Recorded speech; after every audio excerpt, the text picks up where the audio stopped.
pagi, siang, dan malam Ibu Vita. Saya Audrey Ripka dari kelas 12 IPA 1 Absen 2 ingin menjelaskan materi tentang APEC.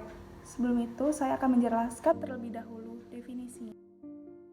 Nah, Asia Pacific Economic Cooperation atau disebut juga dengan APEC, yaitu forum kerjasama antar 21 negara yang berdiri tahun 1989 yang bertujuan mendorong pertumbuhan ekonomi dan meningkatkan kesejahteraan di Asia Pasifik. APEC dapat dikatakan sebagai suatu forum internasional dengan fokus perhatian pada masalah ekonomi, bukan politik. Keanggotaannya bersifat terbuka dan kegiatannya lebih menekankan pada kerjasama di bidang ekonomi. Saat ini terdapat 21 ekonomi yang menjadi anggota APEC, yaitu Australia, Brunei Darussalam, Kanada, Chile, Cina, Hong Kong, Indonesia, Jepang, Korea Selatan, Malaysia, Meksiko, New Zealand, dan Filipina, Peru, PNG, Rusia, Singapura, Cina, dan Thailand, dan juga ada Amerika dan Vietnam. Kerjasama di APEC merupakan kerjasama non-politis yang ditandai dengan keanggotaan Hong Kong, Cina, dan Cina Taipei. Anggota APEC disebut juga ekonomi, mengingat setiap anggota yang saling berinteraksi sebagai entitas ekonomi dan bukan sebagai negara. APEC juga memiliki 3 pengamat, yaitu ASEAN Secretariat, Pacific Economic Council, dan juga Pacific Island Forum Secretariat.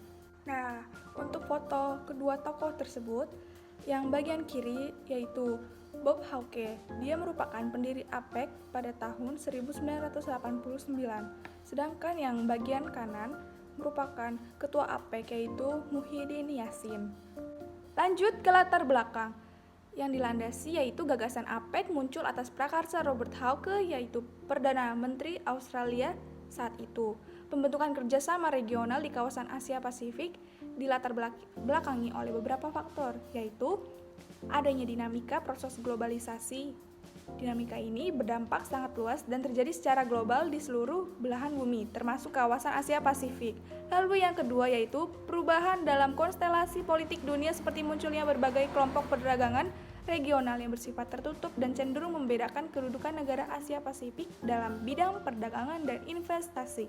Yang ketiga, adanya kekhawatiran akan gagalnya perundingan putaran Uruguay, sehingga kekhawatiran tersebut sempat menimbulkan ketidakpastian atas masa depan perekonomian dunia. Dan yang terakhir, adanya perubahan besar di bidang politik dan ekonomi yang terjadi dan berlangsung di Uni Soviet dan Eropa Timur. Seperti yang kita ketahui, logo APEC juga memiliki makna. Hal tersebut yaitu berikut. Warna putih melambangkan perdamaian dan kestabilan. Warna hijau dan biru melambangkan kemakmuran, kesehatan, dan kesejahteraan yang didambakan oleh rakyat Asia Pasifik. Lalu, ada bayangan di pinggiran warna hijau yang melambangkan prospek dinamis pembangunan dan pertumbuhan di kawasan Asia Pasifik. APEC juga memiliki tujuan, yaitu mendorong pertumbuhan ekonomi di kawasan Asia Pasifik sehingga dapat meningkatkan kesejahteraan bagi ekonomi anggota. Lalu yang kedua, sebagai forum ekonomi yang bertujuan mendorong serta memfasilitasi kegiatan perdagangan dan investasi yang lebih bebas dan terbuka di kawasan Asia Pasifik. Dan yang terakhir, untuk meningkatkan kerjasama antar negara anggota yang ditujukan pada pengembangan kapasitas ekonomi anggota. Nah, APEC juga memiliki prinsip-prinsip yang dianutnya. Yang pertama, ada konsensus. Merupakan keputusan yang dihasilkan harus disepakati dan bermanfaat bagi semua ekonomi anggota APEC. Mohon maaf apabila ada kesalahan pada kata-kata pada PPT. Lalu lanjut, yang kedua ada konsep unilateralis, yaitu pengambilan keputusan dilakukan secara bersama-sama sesuai dengan kemampuan tiap anggota tanpa syarat resiprositas. Yang ketiga, voluntary and non-binding, yakni bahwa semua kesepakatan yang ada dalam forum APEC dilakukan secara sukarela serta tidak memaksa.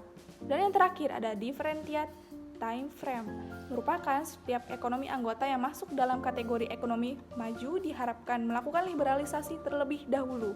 Selain prinsip, APEC juga memiliki peranan bagi anggotanya, yaitu yang pertama, turut menjaga stabilitas pertumbuhan ekonomi di kawasan melalui pertukaran informasi kebijakan.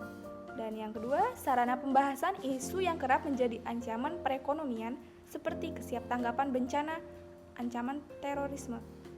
Yang ketiga, menciptakan kondisi yang mendukung peningkatan perdagangan kawasan.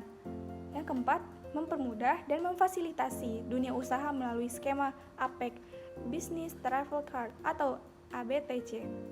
Dan yang terakhir, mendorong paradigma pertumbuhan yang berkualitas melalui 5 strategi pertumbuhan, yaitu balance, inclusive, sustainable, inovatif, dan secure. Nah, ada juga nih peranan APEC bagi Indonesia. Yang pertama itu, sarana untuk membangun kepercayaan dan hubungan yang saling menguntungkan. Yang kedua, ada sarana untuk meningkatkan kapasitas dan daya saing Indonesia.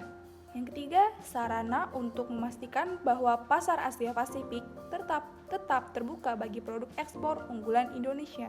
Yang keempat, terjadi peningkatan total perdagangan Indonesia dengan ekonomi APEC lainnya. Dan yang kelima, sarana peningkatan investasi. Pada tahun 2012 disebutkan tercatat total investasi portofolio yang masuk ke Indonesia dari anggota APEC lainnya. Nah, untuk slide berikut yaitu dokumentasi yang membuktikan bahwa APEC menyelenggarakan atau keberhasilannya dalam KTT 6, di mana KTT tersebut menghasilkan kesepakatan yaitu Deklarasi Bogor, yaitu berikut isinya. Penetapan kawasan APEC sebagai kawasan perdagangan serta investasi bebas yang berlaku pada 2020. Lalu, APEC berusaha juga untuk mencapai tersebut dengan melandaskan 3 pilar, yaitu yang pertama, perdagangan dan investasi yang terbuka, kedua, fasilitas perdagangan dan investasi, dan yang ketiga, kerjasama ekonomi dan teknik. Baik, untuk menutupi penutupan, saya akan memberikan kesimpulannya terlebih dahulu, yaitu APEC merupakan suatu forum kerjasama internasional yang dimaksudkan untuk meningkatkan kerjasama ekonomi di kawasan Asia Pasifik, terutama di bidang perdagangan dan investasi. Keanggotaannya bersifat terbuka dan mengacu pada APEC Ministerial Statement on Membership November tahun 1997, dan kegiatannya lebih menekankan pada kerjasama di bidang ekonomi yang memiliki karakteristik yakni sifatnya yang tidak mengikat atau non-binding. Berbagai keputusan diperoleh secara konsensus dan komitmen. Pelaksanaannya didasarkan pada kesukarelaan. Demikian pembahasan dari video materi pembelajaran saya. Mohon maaf jika ada kesalahan kata. Semoga video ini memberikan manfaat bagi kita semua. Saya akhiri lagi. Sekian, terima kasih.